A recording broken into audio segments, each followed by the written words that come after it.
remittances that these countries get, Mexico, Guatemala, El Salvador, Honduras, how much do they take from the U.S. economy and give their homes? Yeah, that's there's some really big numbers here. When you look at Mexico, you think that Mexico is most likely the largest recipient of these remittances, money coming back from the United States down to their economy, and they're getting approximately $9 billion every year in remittances into their economy. And that's actually, you know, something, when you look at the scale of the economy, it's actually on their list of, you know, things that, you know, they couldn't live without because their economy would collapse, are these remittances. But I think what's shocking is when I went online to go look up the actual numbers from the Federal Reserve, Guatemala, tiny little country, also getting about $9 billion in remittances. I mean, that's staggering. Right there, we're seeing $18 billion. And then with Honduras and El Salvador, we're looking at roughly $20 to $21 billion every year leaving the U.S. economy and going back to those countries. While the people are working here and they are using the roads, they're using the bridges, they're using the schools, they're using the healthcare, and, you know, the majority of the time they're not paying for that because they're not coming here and, you know, working as architects or doctors or whatnot. So I mean, they're actually takers of the economy here, but they're being allowed to send this money back. And it's interesting when you look at other countries like the Philippines. You know, they're actually allowing the remittances to go out of their country, but they're actually taking a percent of that remittance so it can actually cover some of the bills that these people are racking up in their country. And I know that the Trump administration's tried to do this for a long time now, and it seems that, in essence, with him over the weekend saying he was cutting off aid to these countries, that is kind of a backing into, we're going to tax your remittances, because basically he's going to pull that money out and it's going to be used, in essence, to take care of these people at the border. So if the people in the countries of Honduras, El Salvador, Guatemala, and Mexico, if they don't want that money taken, then they might want to start up, you know, protecting their own borders and enforcing the laws in their countries. Well, you know, and when you look at, you know, see, I added those up, just the rough figures, okay, 9 billion, 21 billion. Yeah. Out of those four countries, that's $60 billion roughly that's going out of the United States, $60 billion to them. And then you look at Mexico, you know, and it's a very important thing that they get double voting privileges. You know, if you're an American citizen and you're from Mexico, you can still vote in Mexico, and they love it that way for obvious reasons. Yeah. Another thing is interesting is these people that are being smuggled across the border. Okay, I understand, according to the world famous Kimberly Dvorak, that they're paying about $8,000 per person. Yeah. How do they pay that money? I mean, how can you take up a collection if it's per person? You know, for example, you have two children. Yeah, go ahead. So they're looking like it, you know, if it's, you know, just say it's just one person, $8,000. So again, now I went back onto the Federal Reserve Consumer Finances report to find out what the average American savings account looks like in this country. Now, if you're under the age of 35, your savings account has approximately $1,500 in it. If you're 35 to 44, you have $5,000 in your savings account. If you are 45 to 55, you have $6,500 in your account. Can you see where we're going with these numbers? People in this country don't even have that kind of money sitting in their savings accounts, yet people from other countries are able to scrap up enough money to pay illegal smugglers to have themselves trafficked into this country. And the numbers get worse when we look at this for the demographics of race. So like whites and non-Hispanics, their average savings account is $7,000, still not that $8,000 number. Black and African-American households have $1,000 in savings, and Hispanics have $1,500. Yeah, no, that's just by the first were by ages, and then the other were by demographics, by their, you know, by race. But you look at those numbers. Where are these people? You have to wonder, where are they getting the money? And if they had that kind of money and their country's not, I mean, the cost of living in Honduras is vastly different than living in the United States. So that $8,000 to their economy would surely help the bottom line.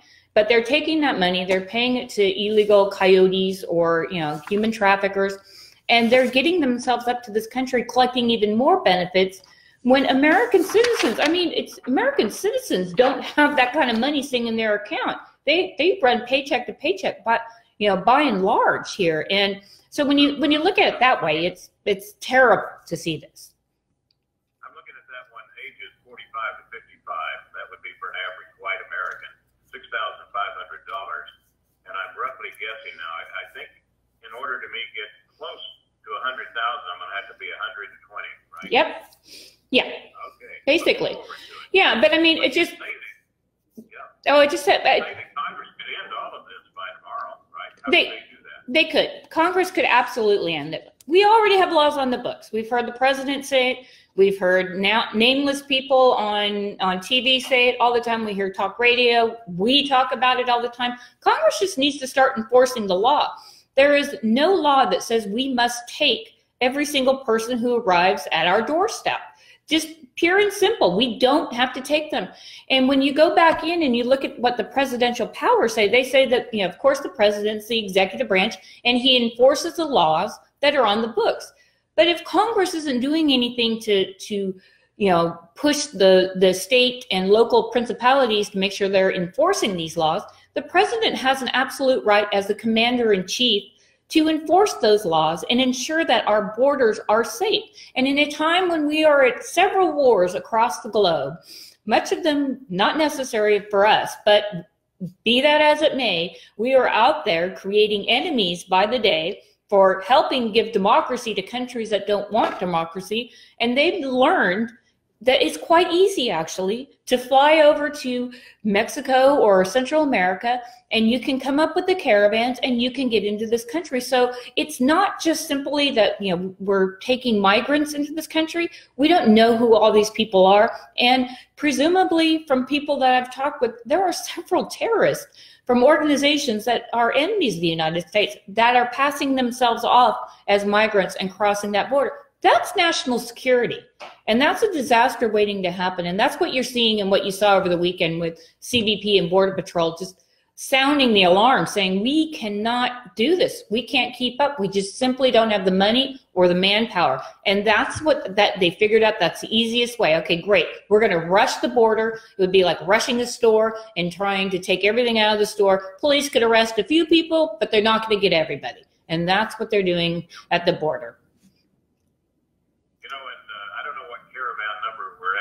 Yeah. But probably, I think it might have been number 3 whenever they were talking about they'd actually found some terrorists connected, ISIS connected people that had snuck in with the thing. And, you know, it only takes one. Yeah. It only takes one. Back to this thing about the laws, and it may tie in, but you say that many believe President Trump should follow President Nixon's lead. Yeah. And close the border, and I want to know should he and why. Yeah. But I'm also interested on laws on the books already. Yeah.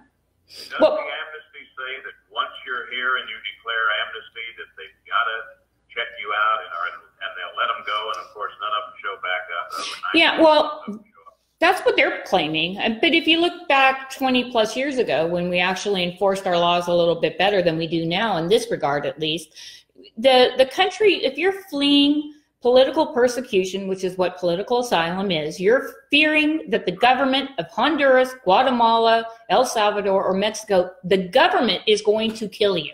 You're fleeing because you think that your government is going to kill you, which we have laws on the books. The UN has laws on the books for this, and how this is supposed to take place, as you and I have discussed on this program a number of times. The first country you go to, that's the country you apply for your asylum at. So if you're coming from Guatemala, you're coming from El Salvador, and you're coming from Honduras, and the first country you go to is Mexico, that's where you get to apply for your asylum. Yet they're just balking. Yeah. President Almo in Mexico said, we're offering them, you've got it, you can stay here, and they don't want to stay. Yeah. Well, what are you offering us for free, Well, and I don't know. I think that when you look at that, I mean, I think that, Mexico, I mean, it's a double-edged sword for them.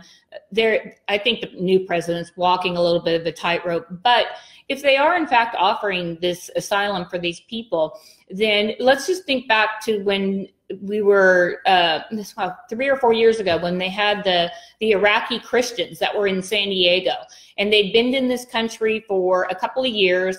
They weren't on social, any kind of welfare. They're being taken care of by other Iraqis that lived in the community.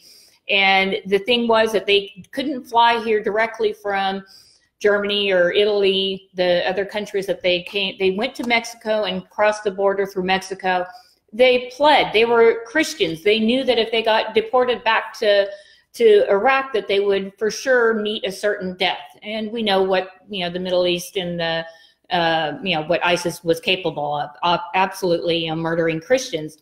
However, because they went to Germany and Italy first, when their number came up in the courts and they actually showed up for the court dates like you're supposed to, they're like that 1 or 2% that actually show up, they actually got deported back to Europe, because that is the way the rules work for political asylum. So I think that what Americans need to start asking their lawmakers is like, well, here's an example, and it's a recent example. Why are we having to take all of these people into our country, take care of them? What president that was under? Oh, yeah, that was under, yes, President Obama.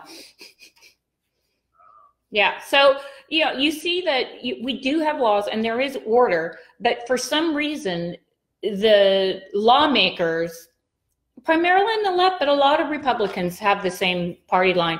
Just let them come in. We can take care of them. But states like California, New York, and other high-tax states, they simply can't afford the influx for this long. I mean, it's a matter of time, because, again, when you look at the money going into the coffers, they're not putting in that money. They're paying into it, but they're taking more out of it. Because if you look at what it costs to educate a child, they have children. They often have 1, 2, or 3 children, or 4.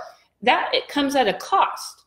And typically in California, it's roughly $8,000 to $10,000 per child to educate per year. So do we think people coming to this country are paying $40,000 in taxes every year to cover that? So, I mean, it just gets to be cost. We can't take the burden anymore. About 3 minutes, Kimberly, before I have to take my break. And let me bring in the dirty word here. Actually, it's only 3 letters, MSM. But tell me a little bit about this revisionist history that the MSM mainstream media is using now to prevent Trump from shutting down the ports of entry. Yeah. Tell me about that. Well, this last week, I kind of decided I was going to write on what President Nixon had done when he was president and how he closed the border down, since President Trump has said that he's going to be cutting the funds and cutting aid off to these countries, and that over the weekend he said he's seriously considering shutting down the border, and everybody's crying foul. It'll be an economic disaster, and the president doesn't have a right to do it. He doesn't, need to do something like that. So I went back and I started to try to find information on what Nixon did and what he went through at the time. And when you go through the Google searches and the Yahoo and all the different searches, you can find nothing that there was anything positive that came out of Operation, what do we have? It's Operation Intercept is what Nixon started. I couldn't find anything. I found the New York Times like 2 years ago had rewritten history on this. So after doing my research, I decided, I'm going to go to the Nixon Library and I'm going to go to their reference section and I'm going to find out if they have a different story as to what happened. And of course, they had a much different, coverage of the media and what they had. I mean, it was a split decision where people thought that they, agreed with Nixon and the other half did not agree with Nixon. However, what they found after they did this, and we've talked about this, I know, on the show as well, so the listeners are probably getting a review here, but what they found was that they didn't collect as much marijuana, which is really what they targeted, and heroin and such across the ports of entry. So if the media is looking at Nixon's thing, and right now they're all condemning it, it's bad, and I mean, look, they're not collecting the drugs through their ports of entry, then it's really actually a really good argument for the wall. If the drugs weren't coming through the ports of entry, then they were coming in somewhere, and that meant that maybe we need a wall. So when you take a look at some of Nixon's activities and what he did before he was ushered out of Washington, D.C., he actually he made was able to get some very start a positive discussion regarding drugs and what countries they're really coming from and what we could do about it. All right, now then, coming up on our break, let me give you a heads up here. My Wi-Fi is real slow today, but I did go to my favorite search engine, DuckDuckGo.com, and they do have Operation Intercept. They're the ones that don't hide a lot of this stuff, and talks about even what time it started, 2:30 Sunday, September 21st, 1969. Wow. Well, you can't go wrong when you've got Kimberly Dvorak, Chuck Wilder, at DuckDuckGo.com. Hey, go to the KDReport.com. She also streams live at Periscope.com, Facebook,